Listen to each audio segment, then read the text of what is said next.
الحمدللہ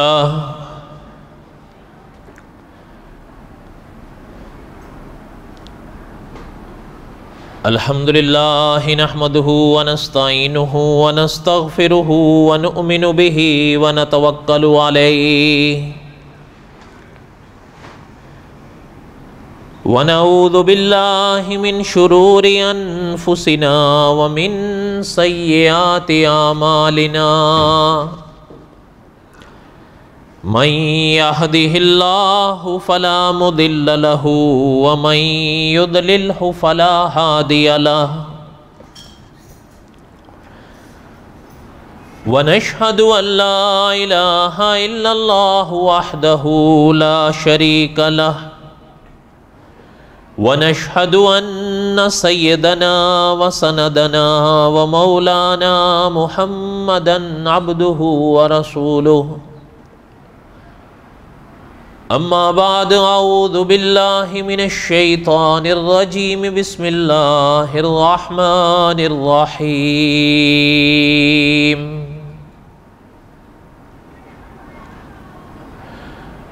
هو الذی ارسل رسولہ بالہدی ودین الحق لیظہرہ علی الدین کلہ وَكَفَى بِاللَّهِ شَهِيدًا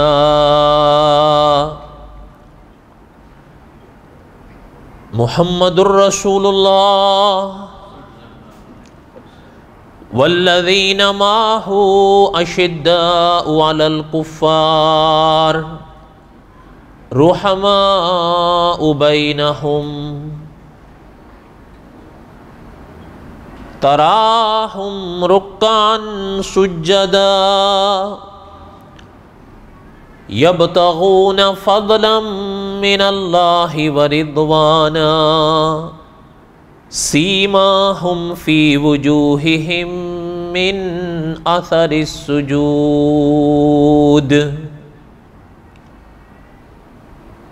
وقال اللہ تعالی فی مقام آخر یا ایہا الذین آمنوا کتب علیکم الصیام کما کتب علی الذین من قبلکم لعلکم تتقون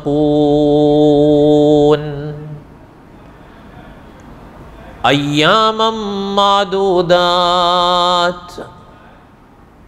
فمن كان منكم مريضا أو على سفر فعدة من أيام أخر وعلى الذين يطيقونه فدية طعام مسكين فمن تطوع خيرا فهو خير له وَأَن تَصُومُوا خَيْرٌ لَكُمْ إِن كُنتُمْ تَعْلَمُونَ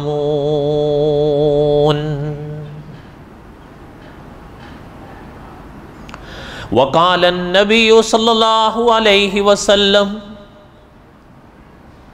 ارحم امتی بامتی ابو بکر رضی اللہ عنہ واشدهم في امر الله عمر رضی اللہ عنہ وَأَصْدَقُهُمْ حَيَاءً عُثْمَانَ رضی اللہ عنہ وَأَقْضَاهُمْ عَلِيهِ کرم اللہ وجہ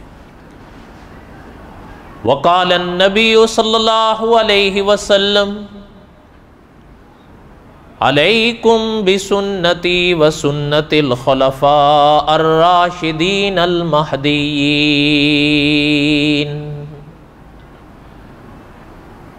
صدق اللہ العظیم وصدق رسولہ النبی الکریم ونحن على ذلك لمن الشاہدین والشاکرین والحمد للہ رب العالمین اللہم صل علی محمد وعلی آل محمد كما صليت على إبراهيم وعلى آل إبراهيم إنك حميد مجيد اللهم بارك على محمد وعلى آل محمد كما باركت على إبراهيم وعلى آل إبراهيم إنك حميد مجيد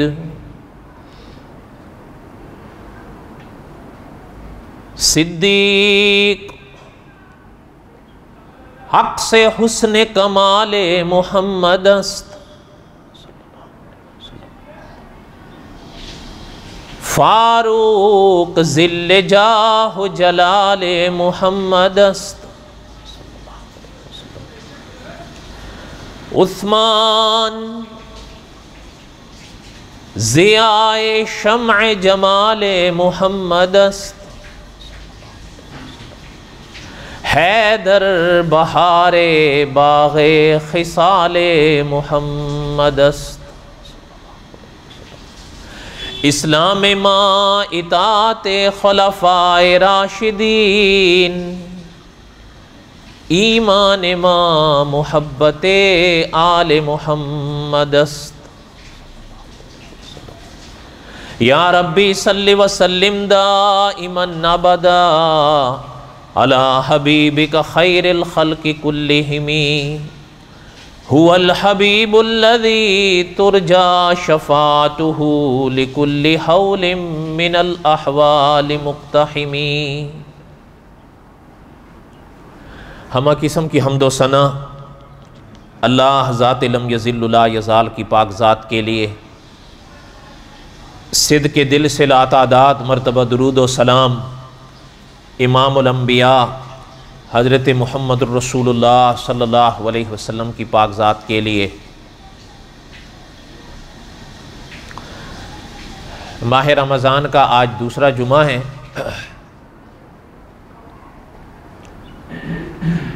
اس ماہ میں حضرت علی کرم اللہ وجہ کی شہادت ہوئی تھی. اس نسبت سے حضرت علی رضی اللہ تعالی عنہ کے بارے میں کچھ باتیں میں پڑھا کرتا ہوں اور اسی سلسلے کی اگلی کڑی آج بھی پڑھنے کا ارادہ ہے انشاءاللہ.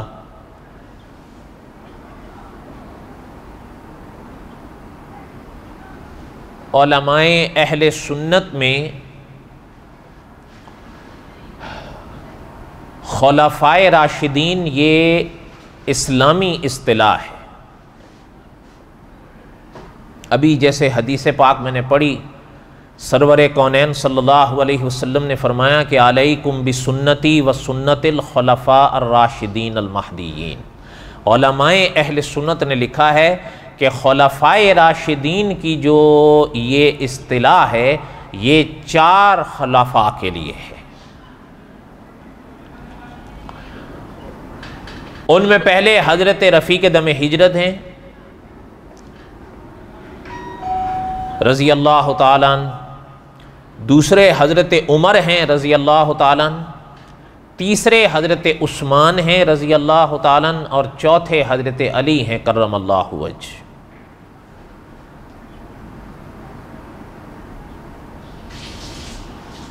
اور اگر آپ غور فرمائیں تو حضرت عمر رضی اللہ تعالی عنہ بھی شہید ہیں، حضرت عثمان رضی اللہ تعالی عنہ بھی شہید ہیں، اور حضرت علی بھی شہید ہیں رضی اللہ تعالی عنہ.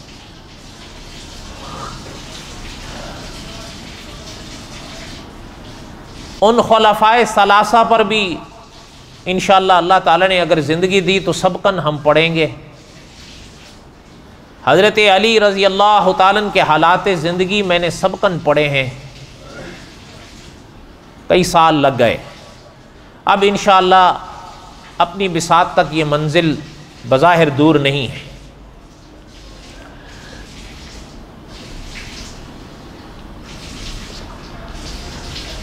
حضرت علی رضی اللہ تعالیٰ عنہ کے متعلق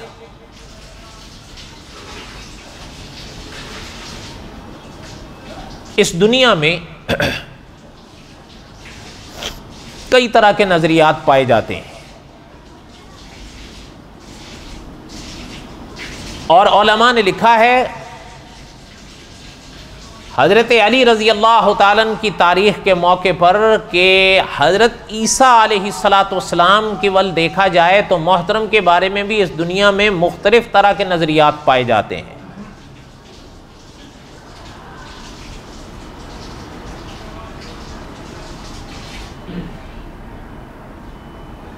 بہرحال نہ افراط میں جانا ہے نہ تفریط میں رہنا ہے، بلکہ اعتدال میں رہنا ہے۔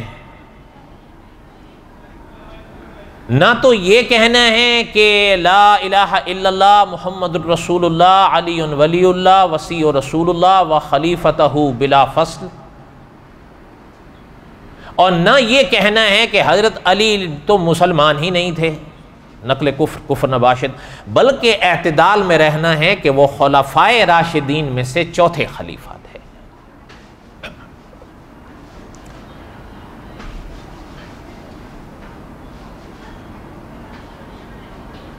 صدیاں بیت گئیں، حضرت عیسیٰ علیہ السلام کو رفع آسمانی ہوئے، اور صدیاں بیت گئیں، حضرت علی رضی اللہ تعالیٰ کو شہید ہوئے۔ حضرت عیسیٰ علیہ السلام کے بارے میں جن لوگوں نے عقائد میں غلو کیا وہ آج بھی ہیں،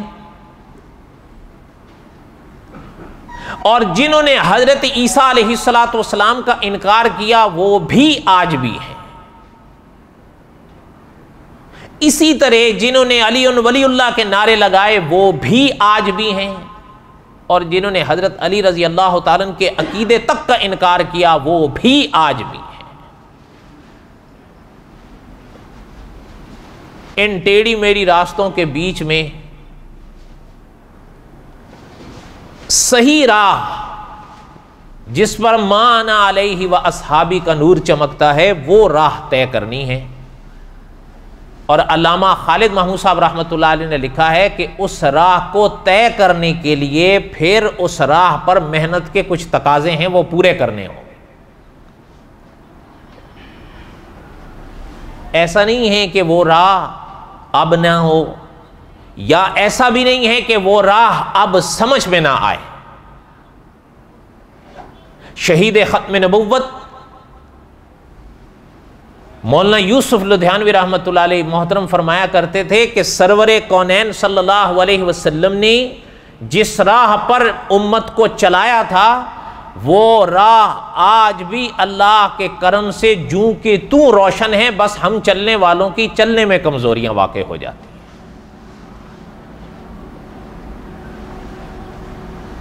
تو بہرحال گزشتہ جمعہ جہاں تک میں نے عرض کیا تھا سبق اس کو پڑھیں۔ عرض یہ کر رہا تھا کہ جب جنگ صفین ہوئی اس پر جب تحکیم کا واقعہ پیش ہوا، خلاصہ یہی ہے کہ بہرحال روایت میں بھی موجود ہے کہ حضرت علی رضی اللہ تعالی عنہ نے منظور فرمایا کہ ٹھیک ہے۔ جب حضرت علی رضی اللہ تعالیٰ کا یہ کہنا تھا تو بس جنگ رک گئی۔ جب جنگ رکی حضرت علی رضی اللہ تعالی عنہ نے جن کو اپنے لیے فیصل منتخب کرنا چاہا ان کی فوج میں سے کچھ لوگ نہیں مانے۔ انہوں نے یہ کہا کہ حضرت ابو موسیٰ اشعری رضی اللہ عنہ کے سوا ہم کسی پر راضی نہیں ہوں۔ دو نام محترم نے پیش کیے تھے، وہ دونوں پر بگڑ گئے۔ حضرت معاویہ رضی اللہ تعالیٰ عنہ نے حضرت عمرو بن عاص رضی اللہ تعالیٰ عنہ کا نام منتخب فرمایا، ان کے حوالے کچھ بھی نہیں ہوا، سب نے تسلیم کیا۔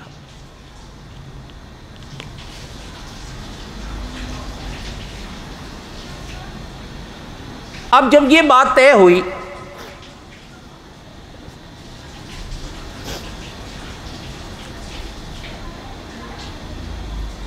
تو جنگ تو تھم گئی،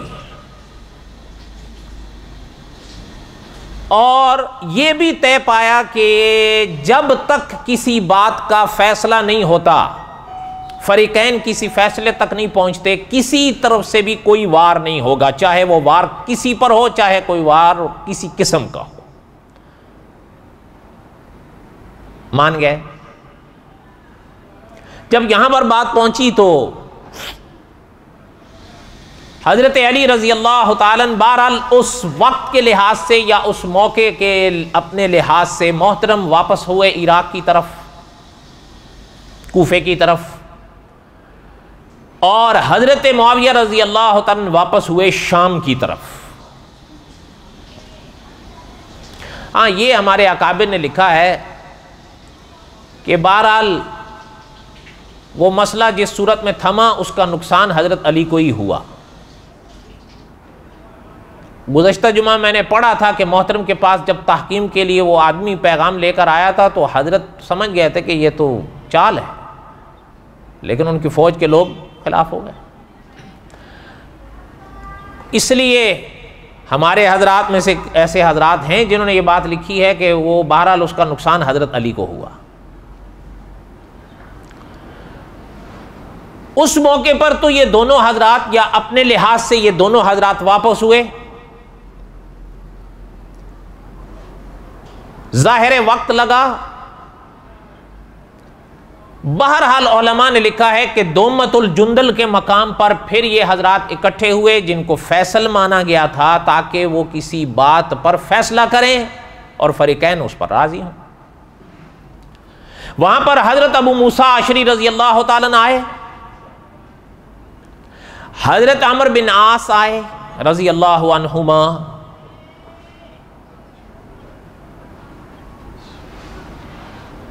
علماء نے لکھا ہے کہ حضرت علی خود تو نہیں آئے وہاں پر، لیکن اپنی طرف سے حضرت عبداللہ بن عباس رضی اللہ عنہما کو بھیجا۔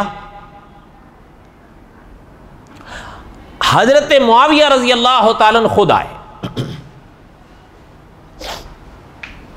ظاہر ہے اور بھی کئی نام لکھے ہیں حضرات نے، بہرحال کئی ابحاث کئی باتیں لکھی گئی ہیں اس باب میں، لیکن جہاں پر بات کی تان ٹوٹتی ہے وہ یہ ہے کہ تحکیم میں کوئی فیصلہ بہرحال ہوا نہیں۔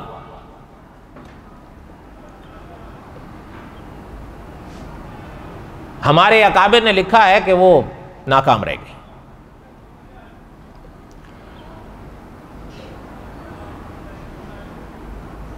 اب اس پر کئی طرح کے لوگوں نے کئی طرح کی باتیں لکھی، وہ بہرحال مناسب نہیں ہے۔ ایک بات ذہن میں رکھیں آپ،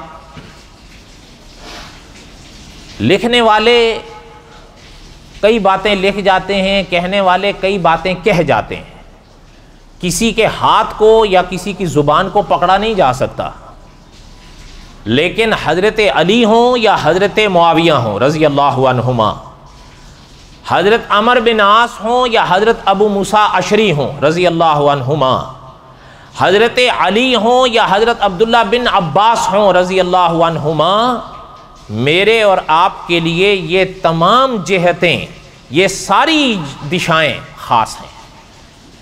وجہ یہ ہے کہ یہ سب کے سب حضرات سرور کونین صلی اللہ علیہ وسلم کے صحابات ہیں، ان کے دلوں پر محنت سرور کونین صلی اللہ علیہ وسلم نے فرمائی، اس لیے ان کے اختلافات کو اپنے اختلافات پر میں اور آپ قیاس نہیں کر سکتے۔ اس لیے ہمارے اکابر نے لکھا ہے کہ فیصلہ نہیں ہو پایا تحکیم میں، لیکن ایک بات مولانا محمد رنگونی صاحب نے لکھی اپنی کتاب میں کہ اس تمام باب پر غور کرنے سے یہ پتہ چلتا ہے کہ کچھ نہ کچھ ضرور تھا، کہ بات کچھ اور تھی اور ظاہر کہیں کہیں کچھ اور کیا گیا ہے۔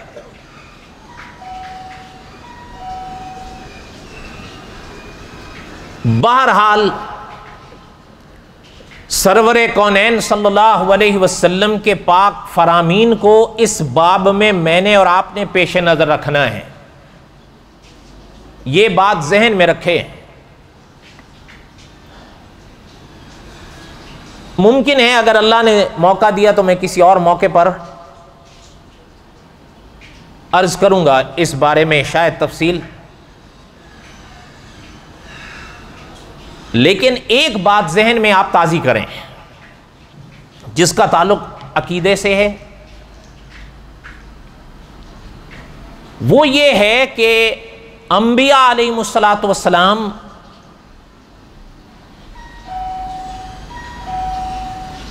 اس کائنات میں وہ شخصیتیں رہی ہیں جن کے بارے میں اہل سنت علماء نے عقائد کے ابواب میں لکھا ہے کہ تمام کے تمام انبیاء معصوم عن الخطا ہوتے ہیں. یہ بات ذہن میں رکھیں. اب سوال پیدا ہوا، یہ تو اصطلاح ہو گئی، اس کا معنی کیا ہوا؟ اس کا موٹا سا معنی ذہن میں رکھیں آپ. جو مولانا ادریس کاندلوی رحمۃ اللہ علیہ نے لکھا ہے کہ انبیاء علیہ الصلاۃ والسلام کے لیے اہل سنت کے ہاں جو یہ لفظ استعمال کیا جاتا ہے کہ حضرت آدم سے لے کر حضور تک صلی اللہ علیہ وسلم تمام کے تمام انبیاء معصوم عن الخطا ہیں. اس اصطلاح کا معنی یہ ہے کہ اللہ کے نبی گناہوں کے پاس جائیں بڑی دور کی بات ہے. اللہ تعالیٰ گناہوں کو بھی انبیاء کے پاس جانے کی اجازت نہیں دیتے. یہ عقیدہ ہے اہل سنت کا، یہ یاد رہے. اچھا، یہ بھی اکابر نے لکھا ہے اسی باب میں، اس عقیدے کی شرح میں، کہ اگر انبیاء علیہ الصلوۃ والسلام کے بارے میں یہ عقیدہ نہ ہو تو یاد رہے ایمان کے اوپر سے امان اٹھ جاتی ہے. سوال ہی نہیں پیدا ہوتا کہ کوئی اس نظریے کو پھر محفوظ رکھ سکے گا. اچھا، اللہ معاف فرمائے، اللہ معاف فرمائے، اگر انبیاء علیہ الصلوۃ والسلام کے لیے گناہ کا اقرار کر لیا جائے تو جو تعلیمات انبیاء علیہ الصلوۃ والسلام انسانیت کو دیتے ہیں اس پر امان کاہے کی ہے؟ پھر اس لیے بہرحال یہ امید ہے کہ اللہ نے اگر زندگی دی تو آگے جو قصص الانبیاء علیہ الصلوۃ والسلام میں حضرت داؤد علیہ الصلوۃ والسلام کے واقعات آ رہے ہیں، اس میں اس پر پھر مزید بات کروں گا انشاءاللہ. دوسرا پاک سلسلہ سرور کونین صلی اللہ علیہ وسلم کے صحابہ کا ہے. عقائد کے ابواب میں صحابہ کے بارے میں اہل سنت و جماعت کے ہاں ایک اصطلاح ہے، وہ ہے محفوظ عن الخطا کی. انبیاء کے بارے میں ہے معصوم عن الخطا کی، صحابہ کے بارے میں ہے محفوظ عن الخطا کی. شاید یہ الفاظ آپ یاد نہ رکھ پائیں، اگر یاد رکھ پائیں تو اور بات ہے. انبیاء کے لیے ہے معصوم عن الخطا کی اصطلاح، معنی میں نے عرض کر دیا. صحابہ کے لیے ہے محفوظ عن الخطا. بس معصوم اور محفوظ کا فرق ہے. اب سوال پیدا ہوتا ہے کہ معصوم عن الخطا کا تو معنی سمجھ میں آ گیا، محفوظ عن الخطا کی اصطلاح کا کیا معنی ہے؟ تو مولانا محمد عبد الجبار صاحب نے لکھا ہے اپنی کتاب میں کہ انبیاء علیہ الصلوۃ والسلام کے بارے میں جو اہل سنت کی اصطلاح ہے معصوم عن الخطا، ان کا معنی یہ، اس کا معنی یہ ہے کہ اللہ گناہوں کو انبیاء کے پاس جانے نہیں دیتے، اور صحابہ کے لیے محفوظ عن الخطا کی اصطلاح کا معنی یہ ہے کہ اللہ صحابہ کو گناہوں کے پاس آنے نہیں دیتے. نہیں سمجھ آئی بات؟ انبیاء کے پاس گناہ جا اور صحابہ گناہوں کے پاس آ، بس یہ معنی ہے. یہ اہل سنت کے عقیدے ہیں. یہ باتیں ماننے کی ہوتی ہیں. یہ یاد رہے، علامہ خالد محمود صاحب رحمۃ اللہ علیہ نے لکھا ہے حضور علیہ الصلوۃ والسلام جو تعلیمات لائے ہیں ان میں کچھ باتیں ماننے کی ہیں، کچھ بات ماننے کے ساتھ کرنے کی ہیں. یہ جو ابواب ہیں یہ ماننے کے ہیں. یہاں آپ نے میں نے کرنا کیا ہے؟ یہی کرنا ہے کہ ان تعلیمات کو ماننا ہے. کیوں ماننا ہے؟ اس لیے کہ یہ وہ تعلیمات ہیں جو ہمارے بڑوں نے اپنے بڑوں سے لی ہیں، تبھی امن ہے. مفتی محمد تقی عثمانی صاحب نے لکھا ہے اس فتنوں کے دور میں یہی امن کی چھتری ہے کہ دین اسلام کی تعلیمات کو اس طرح سمجھو جس طرح ہمارے بڑوں نے اپنے بڑوں سے سمجھا ہے، پھر امن میں رہو گے. ورنہ کہیں نہ کہیں فتنہ، اللہ نہ کرے فتنوں کے شکار ہو جاؤ۔ بات سمجھ آئی آپ کو؟ اچھا خیر، جو بات عرض کر رہا تھا تحکیم کے حوالے سے کئی طرح کی لوگوں کے بات چھوڑیں ان کو، میں نے عرض کیا ہے ہمارے لیے ساری دشائیں خاص ہیں، اس لیے کہ دونوں وال صحابہ تھے۔ اگلی بات، کئی سوالات اٹھے ہیں تحکیم کے موقع پر، چونکہ سامنے حضرت معاویہ تھے رضی اللہ تعالیٰ عنہ، کچھ ول اس طرف گئے کہ انہوں نے حضرت علی کے احترام کو تو برقرار رکھا اور رکھنا چاہیے، لیکن پھر انہوں نے حضرت معاویہ کے مقام سے پھر آنکھیں میچی ہیں، یہ مناسب نہیں ہے۔ حضرت علی کا اپنا مقام ہے، اس میں کوئی شک نہیں۔ آپ نے ایک حدیث آپ صلی اللہ علیہ وسلم کی سنی ہوگی، عموماً خطبات میں بھی پڑھی جاتی ہے، سرور کونین صلی اللہ علیہ وسلم نے فرمایا کہ اصحابی کالنجوم، میرے سارے صحابہ کیا ہیں؟ اچھا اب یہ دیکھیں، مورخ اسلام مرحوم نے لکھا تھا اس حدیث پاک کی شرح میں کہ اصحابی کالنجوم بأیہم اقتدیتم اہتدیتم او کما قال النبی صلی اللہ علیہ وسلم۔ اس حدیث پاک کی شرح میں محترم نے لکھا ہے کہ حضور نے اپنے صحابہ کو ستاروں سے مثال دی ہے۔ اس کی وجہ یہ ہے اور وجہوں کے ساتھ کہ ستارے مختلف چمکتے ہیں، جتنا ایک چمکتا ہے اتنا دوسرا نہیں چمکتا، دوسرا جتنا چمکتا ہے تیسرا اتنا نہیں چمکتا، تیسرا جتنا چمکتا ہے چوتھا اتنا نہیں چمکتا، چوتھا جتنا چمکتا ہے پانچواں اتنا نہیں چمکتا، لیکن چمکتے سارے ہیں، ہر ستارے کی اپنی چمک ہے۔ تو محترم نے لکھا ہے کہ سرور کونین صلی اللہ علیہ وسلم نے جو صحابہ کو ستاروں سے مثال دی ہے تو اس کی وجہ یہ ہے جتنے رفیق دم ہجرت چمکتے ہیں اتنے حضرت عمر نہیں چمکتے، جتنے حضرت عمر چمکتے ہیں اتنے حضرت عثمان نہیں چمکتے، جتنے حضرت عثمان چمکتے ہیں اتنے حضرت علی نہیں چمکتے، اور جتنے حضرت علی چمکتے ہیں اتنے باقی صحابہ نہیں چمکتے۔ بات سمجھ آئی ہے آپ حضرات کو؟ اگلی بات سنیں، اس لیے تحکیم کے مواقع پر کوئی بات پڑھیں یا کسی سے کچھ سنیں، خیال رکھا کریں اپنے عقیدے کا۔ وہ پتہ ہے آپ کو کہتے کیا سنائی دیں گے کہ جی تاریخوں میں لکھا ہوا ہے، تاریخوں میں لکھا، حقائق چھپائے جاتے ہیں۔ ہمارے اکابر نے لکھا ہے ہم تاریخ میں نہیں دیکھیں گے صحابہ کیسے تھے، ہم صحابہ کے چہروں میں دیکھیں گے تاریخ کیسی تھی۔ یہ کیسے ہو سکتا ہے؟ اس لیے کہ صحابہ تاریخ کا موضوع نہیں ہے، صحابہ قرآن و سنت کا موضوع ہے۔ علامہ دوست محمد قریشی رحمۃ اللہ علیہ فرمایا کرتے تھے ترازو دو طرح کے ہوتے ہیں، ایک وہ ترازو ہوتا ہے جس میں سونا تولا جاتا ہے، ایک وہ ترازو ہوتا ہے جس میں لکڑی تولی جاتی ہے۔ محترم فرمایا کرتے تھے لکڑی لے کر کبھی سنہاروں کے ہاں نہیں جایا جاتا کہ بھائی چلو وہاں تولنے جائیں، بلکہ سونا لے کے کہاں جائیں گے؟ سنار کے پاس۔ فرمایا جب صحابہ کی بات آئے گی، علامہ دوست محمد قریشی رحمۃ اللہ علیہ فرمایا کرتے تھے ہم لکڑہاروں کے پاس تھوڑی جائیں گے کہ تاریخ میں ذرا بتاؤ صحابہ کیسے تھے، جب بات صحابہ کی آئے گی ہم قرآن و سنت کے سونے والی ترازو میں صحابہ کو دیکھیں گے۔ اور صحابہ کے بارے میں تو قرآن پاک نے واضح فرما دیا ہے رضی اللہ عنہم ورضوا، جب وہ عالم الغیب ذات فرما رہی ہے۔ اس لیے علامہ ابن تیمیہ رحمۃ اللہ علیہ لکھ گئے کہ دیکھیں اللہ پاک کی شان ہے نا کہ اللہ عالم ما کان و ما یکون ہے، جو ہو گیا اسے بھی جانتے ہیں اور جو ہوگا، تو جو ذات عالم الغیب ہے، عالم ما کان و ما یکون ہے، اسی پاک ذات نے صحابہ کے لیے فرمایا ہے رضی اللہ عنہم ورضوا عنہ۔ وہ نہیں جانتے تھے کہ حضور کے بعد صحابہ نے کیا کرنا ہے؟ بتاؤ، تو جانتے تھے، تو اس کے باوجود جب اللہ فرما رہے ہیں رضی اللہ عنہم ورضوا عنہ، تو پتہ یہ چلتا ہے اللہ نہ کرے میں یا آپ یا کوئی اور صحابہ کے بارے میں غلط بیانی میں آ سکتا ہے، لیکن اللہ جو فرما رہے ہیں وہ بے شک سچ ہے۔ یہ ہے سارا خلاصہ ان ابحاث کا۔ جہاں تحکیم کی بات آئے سنبھل کے زبان کو ہلاؤ۔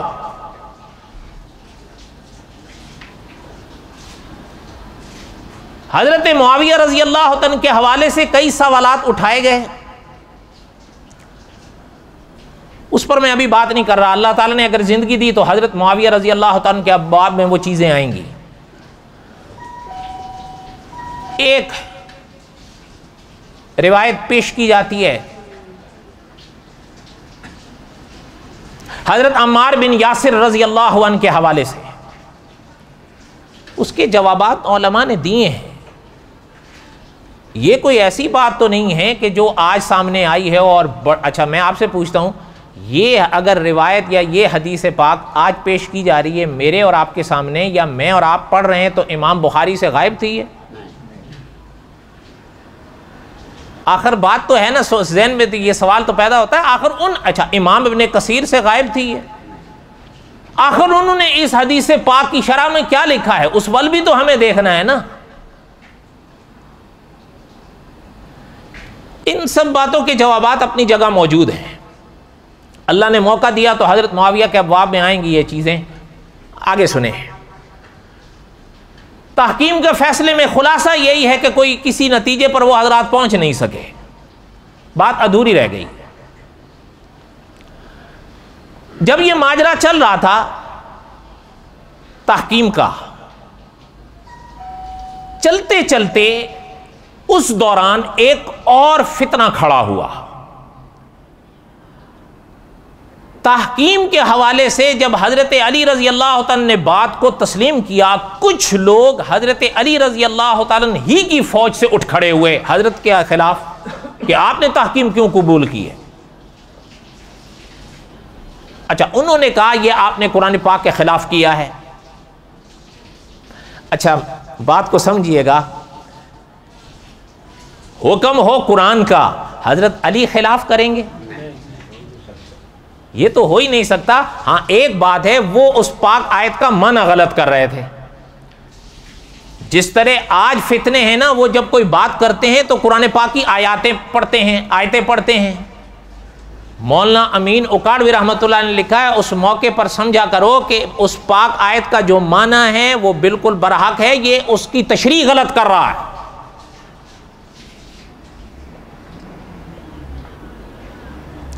حضرت علی رضی اللہ تعالی عنہ کے اس تحکیم کے فیصلے کے خلاف وہ اٹھے.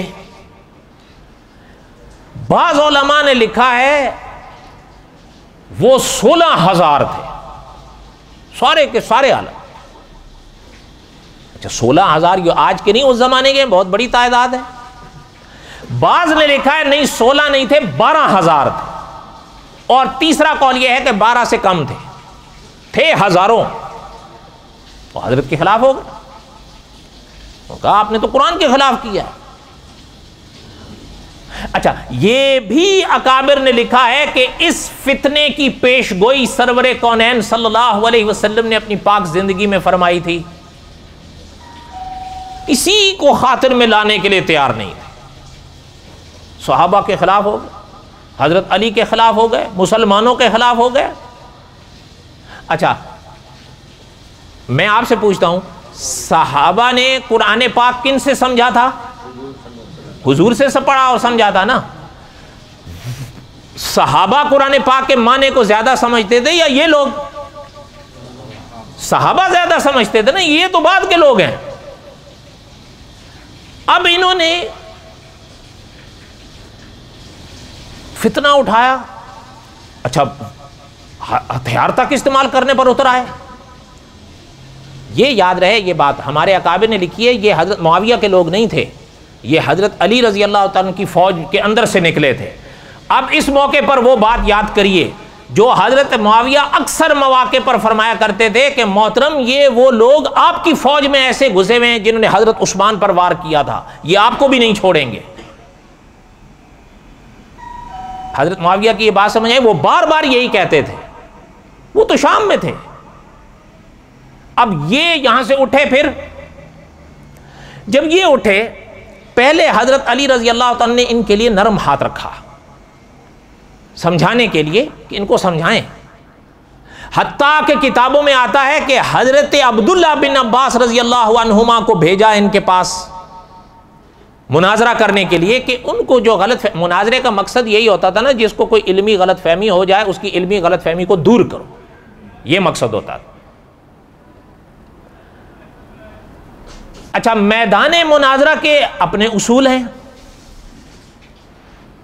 جب حضرت وہاں گئے، حضرت عبداللہ بن عباس رضی اللہ عنہما کی بات کروں، ابھی وہ واقعہ میں نہیں سنا سکتا، وقت نہیں ہے. قصہ مختصر یہ ہے کہ حضرت عبداللہ بن عباس تھے. جب دھیان دینا، جب جانے لگے تو محترم نے ان سے فرمایا، حضرت علی رضی اللہ تعالیٰ عنہ کی بات کروں، محترم نے ان سے فرمایا کہ جب وہاں جاؤ گے وہ آپ کے سامنے قرآن کریں گے، ان کے سامنے قرآن سے دلیل نہیں دینا. یہ کون کہہ رہے ہیں؟ حضرت علی فرمائے ان کے سامنے قرآن سے دلیل نہیں دینا، ان کے سامنے حضور کا فرمان پیش کرنا. علماء نے محترم کے جملے کی شرح میں لکھا ہے کہ حضرت علی اس راز کو خوب سمجھتے تھے. قرآن پاک میں اجمال ہے، تفصیل احادیث میں ہے، احادیث سے وہ ادھر ادھر ہو نہیں سکیں گے. محترم نے فرمایا جب آپ وہاں جاؤ گے حدیث سے استدلال کرنا. میں نے ابھی عرض کر دیا میدان مناظرہ کے اپنے اصول ہوتے ہیں. بڑا پرانا واقعہ ہے، مجھے خیر ایسے ہی یاد آیا. مولانا حق نواز جھنگوی یاد ہوں گے آپ کو، بولو تو صحیح. حضرت کا نام آتے بڑے ڈھیلے بولتے ہو، حالانکہ وہ ان کے سامنے نام لو نا حضرت کا، دیکھو پھر آپ کا کیا حال کرتے ہیں. اور ہمارے والوں کا یہ لا حول ولا قوت. محترم ایک دفعہ تقریر کر رہے تھے، سننا بات، بیچ میں ایک بات آئی، یہ یاد سن لیں، یہ بات میرے ذہن میں تھی بھی نہیں، بہت پرانی بات ہے. حضرت تقریر کر رہے تھے اور آپ کو پتہ ہے حضرت کی تقریر کس مشن پر ہوتی تھی، سب جانتے ہیں نا. وہ تقریر کے دوران حضرت کے پاس ایک چٹ آئی، پرچی. اچھا پرچی پر سائل نے عبارات کے حوالے سے ایک عبارت لکھ کر بھیجی. عبارات ممکن ہے آپ میں سے کچھ حضرات سمجھیں کچھ حضرات نہ سمجھیں. علماء دیوبند ہے نا، ان کی کچھ عبارات پر کچھ لوگ اعتراضات کرتے رہتے ہیں. آپ نے بھی سنا ہوگا کہ علماء دیوبند کہتے ہیں نماز میں جو ہے وہ بیوی کا خیال آ جائے تو نماز کو کچھ نہیں ہوتا، لیکن حضور کا خیال آ جائے تو نماز. سنا ہے نہیں سنا ہے؟ سنا ہے نا. اچھا اسی طرح وہ کہتے ہیں کہ علماء دیوبند میں سے ایک صاحب کہتے ہیں کہ حضور نے فرمایا میں نے اردو دیوبند میں جا کر سیکھی ہے. اسی طرح ایک صاحب اکثر کہتے رہتے ہیں کہ دیوبند کے علماء نے لکھا ہے کہ حضور کے بعد بھی نبی آ جائے تو ختم نبوت کو کچھ نہیں ہوتا. ان ساری باتوں کو عبارات اکابر کے عنوان سے بیان کیا جاتا ہے. بات سمجھ آئی؟ میں ابھی اس پر بات نہیں کر رہا ہوں. سنو، مولانا کوئی پرچی بھیجی گئی اور اس میں سوال عبارات اکابر کے بارے میں تھا. مولانا کی تقریر تو جس مشن پر ہوتی ہے وہ تو سب کو پتا تھی. ممکن ہے کہ حضرت کے موضوع کو بدلنے کے لیے، یا آپ کو یاد ہوگا حضرت دیوبند کے علماء کو، بریلی کے علماء کو، اہل حدیث با اصطلاح جدید کے علماء تینوں کو فرماتے تھے کہ اس فتنے کے سامنے آؤ مل کر. یاد ہے آپ کو یا نہیں؟ حضرت فرماتے تھے باقی ابحاث چھوڑ دو، وہ فتنہ دندناتے ہوئے جا رہا ہے. حضرت کی ایسا ممکن ہے حضرت کی یا تو اس اتفاقی جو حضرت کا پیغام لگتا تھا اس کے خلاف، کیونکہ عبارات اکابر پر دوسرے لوگ علماء دیوبند پر اعتراضات کرتے ہیں نا، تو ممکن ہے کہ حضرت کے اس مشن کو خراب کرنا مقصد ہو، اللہ ہی بہتر جانتے ہیں. اچھا جب حضرت کو بھیجی تو حضرت نے وہ پرچی پڑھی. حضرت کا یہ موضوع نہیں ہوتا تھا، حضرت خود فرماتے تھے میں کبھی بھی ان موضوعات پر نہیں بولتا. سن رہے ہو بات؟ اچھا حضرت نے جب پرچی پڑھی، پیچھے پلٹ کر دیکھا تو حضرت کے پیچھے مولانا محمد امین اکاڑوی بیٹھے ہوئے رحمت اللہ علیہ. اللہ تعالیٰ کروڑوں رحمت نازل فرمائے ان کی قبر پر. ایسا مناظر، حضرت پاس جا کے بیٹھ گئے ان کے، مولانا جھنگوی مرحوم کی بات کر رہا ہوں. پاس جا کے بیٹھے، حضرت کی طرف دیکھنا، حضرت یہ پرچی آئی ہے، اس کا جواب آپ نے. حضرت نے دیکھا تو حضرت نے پرچی پڑھی تو حضرت تو مناظر آدمی تھے. حضرت فرمانے لگے کس طرح کا جواب چاہتے ہیں آپ؟ مولانا امین اکاڑوی صاحب کہنے لگے کہ کس طرح کا جواب چاہتے ہیں آپ؟ مولانا حق نواز جھنگوی مرحوم فرمانے لگے حضرت کس طرح کا کیا جواب ہے؟ فرمایا جواب دو طرح کے ہوتے ہیں ان باتوں کے، ایک جواب تو اس طرح کا ہوتا ہے کہ مناظرہ کر کے بھاگیں، اور دوسرا جواب اس طرح کا ہوتا ہے کہ بغیر مناظرے کے بھاگیں۔ آپ کون سا جواب چاہتے ہو؟ بغیر مناظرے بھاگنے۔ اب چھوڑ دو، اگلے جمعے انشاءاللہ۔ نہیں اگلے جمعے یہ واقعہ نہیں بیان کروں گا میں، پھر کبھی موقع آئے گا بیان کریں گے۔ یہ تو ویسے مجھے یاد آ گیا، میں نے سنا دی۔ اب حضرت کا جو جواب تھا وہ پھر کبھی، اگلے جمعے نہیں، اگلے جمعے میں نے حضرت علی والا پورا کرنا ہے، وہ بھی ادھورا ہے ابھی۔ وما علینا الا البلاغ المبین، سنتیں پڑھو۔